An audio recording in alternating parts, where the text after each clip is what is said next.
মোৰ পিতাডাল ছিগিলে হাই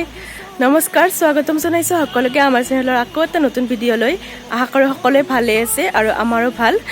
পোনপ্ৰথমে সকলোকে ভোগালী বিহু তথা মাঘ বিহুৰ বহুত বেছি শুভেচ্ছা জনালোঁ আৰু আজি হৈছে মাঘ বিহুৰ উৰুকা আৰু আমাৰ খানাৰ পুৰা আয়োজন চলিয়ে আছে আৰু আমাৰ চকতে বজাৰ হয় আৰু আমি পুৱা চাব গ'লোঁ বজাৰ মাছো আনিলে এটা বৰালি মাছ আনিলে মাছটো দেখুৱাম বাৰু আৰু বজাৰখনতো যোৱা ভিডিঅ' বনাইছিলোঁ সেইখিনিও দেখুৱাম আৰু আমি উৰুকাৰ দিনা প্ৰতি বছৰে দিনত মাছ খাওঁ আৰু ৰাতি মাংস খাওঁ মাংস পোলাও তেনেকৈ বনাওঁ আৰু আজি কি বনাওঁ ভিডিঅ'ৰ জৰিয়তে দেখুৱাম ভিডিঅ'টো শেষলৈকে চাই থাকিব আৰু আমাৰ কালুক চাওকচোন ইয়াতে গাঁতা খান্দি খান্দি কি অৱস্থা কৰিছে এইখিনি অ কালু কালু কালু কি উঠিছোঁ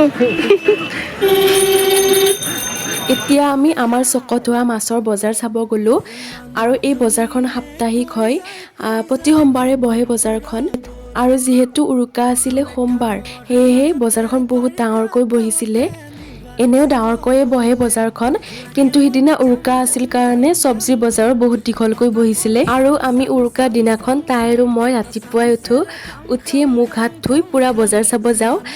এনেইতো সোনকালে উঠা নহয়েই সিমান কিন্তু উৰুকা বুলি সিদিনা সোনকালে উঠোঁ যিহেতু আমাৰ ইয়াতে বজাৰ হয় এনেই সোমবাৰে হয় বজাৰ কিন্তু উৰুকাৰ দিনা যদি বেলেগ বাৰো পৰে তেতিয়াও বজাৰখন বহে সেইকাৰণে আমি সিদিনা প্ৰতি বছৰে পুৱাই উঠিয়ে বজাৰ চাব যাওঁ বম চিতল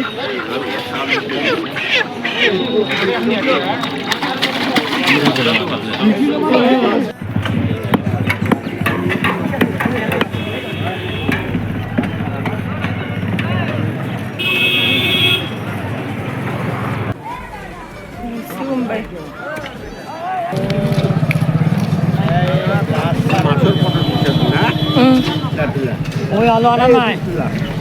কি মাছ একটু কমনটা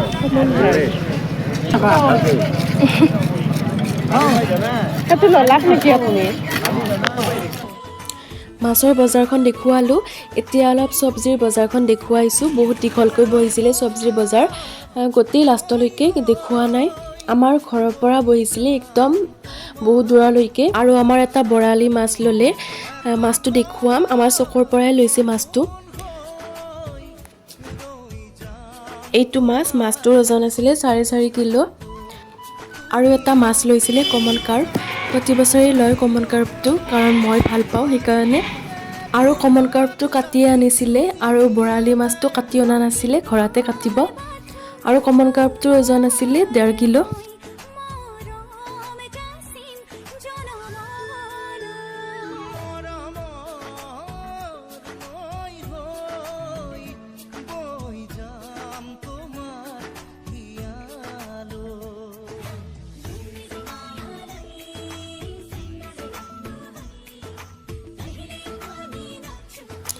এতিয়া দুপৰীয়া 12টামান বজাত দাদা তাই আৰু মই আকৌ গ'লোঁ বজাৰত এইবাৰ মাংস আনিব গ'লোঁ মানে আমি গধূলি তন্দুৰী বনাম সেইকাৰণে গোটা ব্ৰইলাৰ এটা আনিব গ'লোঁ আৰু অলপমান ব্ৰইলাৰ কাটিও আনিছিলোঁ 1 কেজিমান আৰু বাকী খাহী মাংস আনিব খালি দিবা লাগিছিল এটা গোটলা আনিলোঁ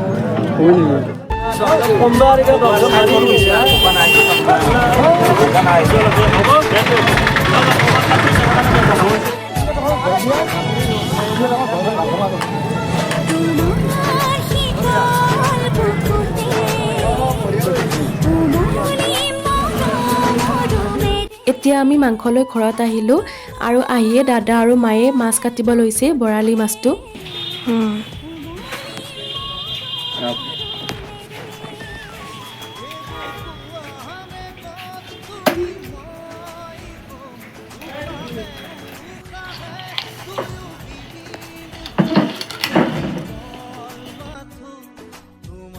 মাহঁতে মাছ কাটি আছে আৰু মই ইফালে মটৰ চেলাই আছোঁ আৰু আমি চাহৰ লগত মাছ ভজা খোৱা আৰম্ভ কৰি দিলোঁৱে তাই ইফালে মাছ ভাজি আছে আৰু মাহঁতে মাছ কাটি আছে মানে আধামান কটা হোৱাৰ পাছতে তাই মাছ ভাজিব লৈছে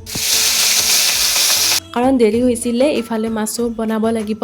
সেইকাৰণে 1-1.5মান বাজিছিলে তেতিয়া তাই মাছ ভাজি আছে আৰু আমি মাছ ভজা হোৱাৰ পাছতে চাহৰ লগত মাছ ভাজি খালোঁ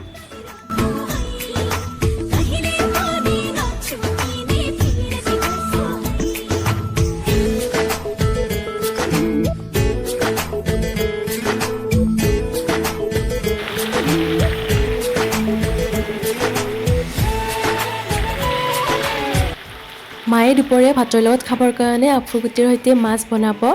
আৰু এয়া আফুগুটি তিয়াই থৈ দিছে আৰু এয়া আলুখিনি কাটিয়ে থৈ দিছে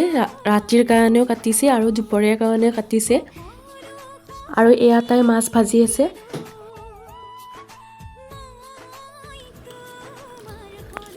এয়া আমি চাহ খাব লৈছোঁ মাছৰ লগত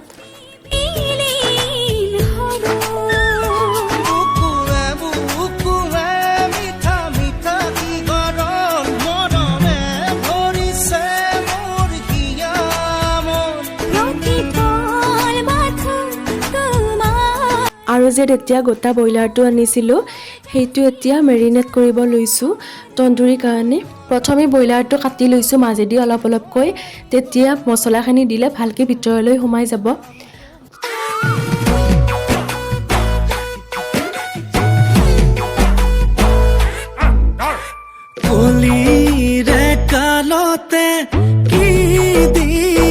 এতিয়া মুৰ্গীটো মেৰিনেট কৰিব লাগিব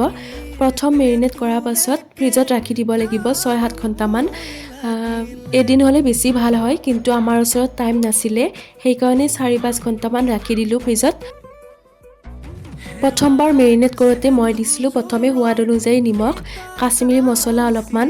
আৰু আদা নহৰু পেষ্ট 2 চামুচমান দিছিলোঁ আৰু দিছিলোঁ জালুকৰ গুড়ি অলপমান আৰু মিঠাতেল দিছিলোঁ 2 চামুচমান আৰু শেষত দিলোঁ এটা নেমু টেঙাৰ আধাৰ ৰস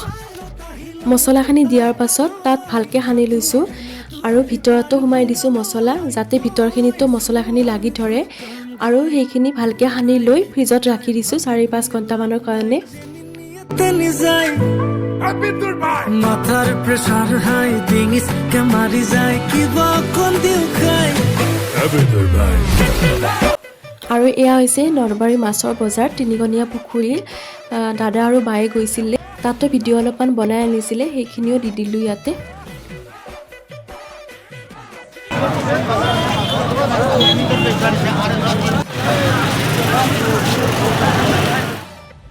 আৰু এতিয়া মই বনাব লৈছোঁ মাছৰ পেটুৰে ভাত ভাজি আৰু এইফালে মাৰ মাছৰ আঞ্জা হৈ গ'ল আৰু এয়া দুপৰীয়া ভাত সাজ ৰেডি হৈ গ'ল আৰু দুপৰীয়া ভাতৰ লগত আছিলে আফুগুটিৰ সৈতে বৰালি মাছৰ জোল মাছৰ পেটুৰে ভাত ভাজি আৰু এয়া ভাপত দিয়া মাছ আছিলে কমন কাৰ্পৰ আৰু এয়া দেউতাই ভাত খাব লৈছে আৰু আমি অলপমান দেৰিকৈ খালোঁ কাৰণ দাদাহঁত নলবাৰী গৈছিলে আহোঁতে 3:30মান বাজিছিলে আৰু উৰুকাৰ দিনাখন আমাৰ ঘৰত আলহীও আহিছিলে আৰু আলহীখিনিক দেখুৱাব নহ'ল মামাৰ জীয়েক আহিছিলে তাইৰ ঘৰ আমাৰ ওচৰতে হয় পাৰ্লাৰত আহিছিলে আমাৰ ঘৰত আহোঁতে সোমাই গ'ল এবাৰ বিহু বুলি এতিয়া গধূলি 5টামান বাজিছিলে আৰু যে তেতিয়া ব্ৰইলাৰটো প্ৰথমবাৰ মেৰিনেট কৰি থৈ দিছিলোঁ ফ্ৰিজত সেইটো আকৌ এবাৰ মেৰিনেট কৰিব লৈছোঁ ছেকেণ্ড টাইমৰ কাৰণে আৰু মেৰিনেট কৰিবৰ কাৰণে মই লৈছোঁ প্ৰথমে দৈৰ পৰিমাণটো অলপমান বেছিকৈ লৈছোঁ কাৰণ ব্ৰইলাৰটো ডাঙৰ আছিলে সেইকাৰণে ব্ৰইলাৰটো সৰু হ'লে বেছি ভাল হয় কিন্তু আজি উৰুকাৰ দিনাখন সৰু ব্ৰইলাৰ নাপালোৱেই সেইকাৰণে ডাঙৰ ব্ৰইলাৰে আনিব লগা হ'ল দৈখিনি উলিয়াই লৈ তাত মই দিছিলোঁ কাশ্মীৰী মছলা অলপমান আৰু চিকেন মছলা অলপমান আৰু দিছিলোঁ জিৰা ধনিয়া গুড়ি আৰু আদা নহৰু পেষ্ট আৰু দিছিলোঁ চাট মছলা অলপমান আৰু দিছিলোঁ গৰম মছলা বেছি দিয়া নাই কাৰণ গৰম মছলা বেছিকৈ দিলে তিতা হয় সেইকাৰণে অলপমান দিলোঁ আৰু দিছিলোঁ জালুকৰ গুড়ি কচুৰি মেথি অলপমান আৰু শেষত দিছিলোঁ মিঠাতেল অলপমান দি সেইখিনি দৈৰ লগত ভালকৈ সানি লৈছোঁ যাতে লাম্পছ নাথাকে অলপো আৰু ভালকৈ সানি লোৱাৰ পাছত সেইখিনি ব্ৰইলাৰটোত ভালকৈ সানি দিছিলোঁ আৰু ভিতৰতো সুমুৱাই দিছিলোঁ সেইখিনি আৰু এটা বস্তু দিছিলোঁ তাত গৰম তেলত বেচন অলপমান ভাজি লৈ দিছিলোঁ আৰু নিমখো দিছিলোঁ শেষত সেইটো ক'ব পাহৰিলোঁ এতিয়া ব্ৰইলাৰটোত মছলাখিনি ভালকৈ সানি লৈ ফ্ৰিজত আৰু 1 ঘণ্টামানৰ কাৰণে ৰাখি দিলোঁ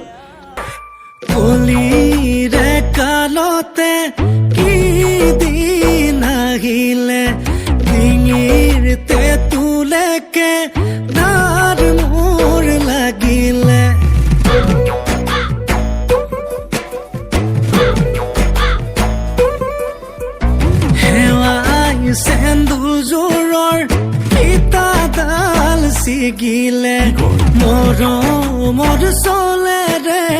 তাই মোক ঠগিলে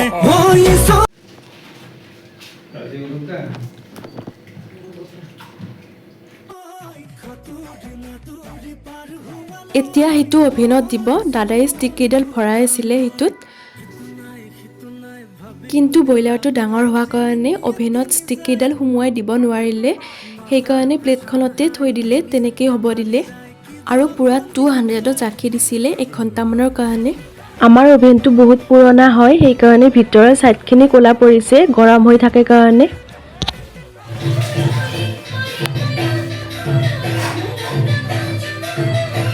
আৰু এতিয়া আমাৰ তন্দুৰী হৈ গ'ল এতিয়া খোৱাহে কথা আৰু একদম দেখিয়ে জিভাৰ পানী ওলাই গৈছিলে ৰ'বই পৰা নাছিলোঁ এতিয়াও যে ভিডিঅ'টো এডিট কৰি আছোঁ এতিয়াও খাব মন গৈছে ইমান টেষ্টি হৈছিলে খাবলৈ আৰু এইফালে মায়ে খাহী মাংস বনাব চৌকাত কেৰাহীটো বহাই দিছে এইফালে আমি দাদা তাই মই তন্দুৰী খাব লৈছোঁ আৰু মাহঁতকো দিলোঁ খাবলৈ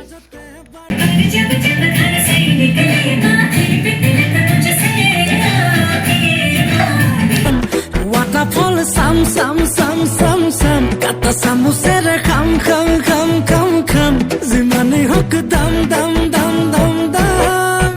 oi puto ke ami good evening everyone আৰু এতিয়া হৈছে ৰাতি ইভিনিং বুলি কৈছোঁ যদিও ৰাতি হৈছে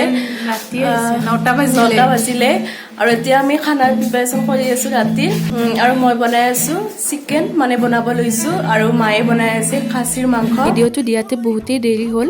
কাৰণ ভিডিঅ' বনোৱা মোবাইলটো বেয়া হৈ থাকিলে আৰু এই ভিডিঅ'টো বনাইছিলোঁ দাদাৰ মোবাইলত আৰু বিহুৰ আয়োজন কি কৰিছিলোঁ তাৰ ভিডিঅ' বনাইছিলোঁ কিন্তু মোবাইলটো বেয়া হোৱাৰ কাৰণে সেই ভিডিঅ'কেইটা দিব নহ'ল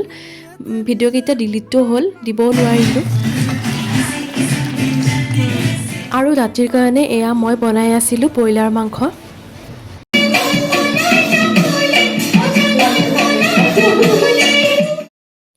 অলপমান ডেন্স চেন্স কৰিলোঁ আৰু এতিয়া মই বনাই আছোঁ জহা চাউলৰ পোলাও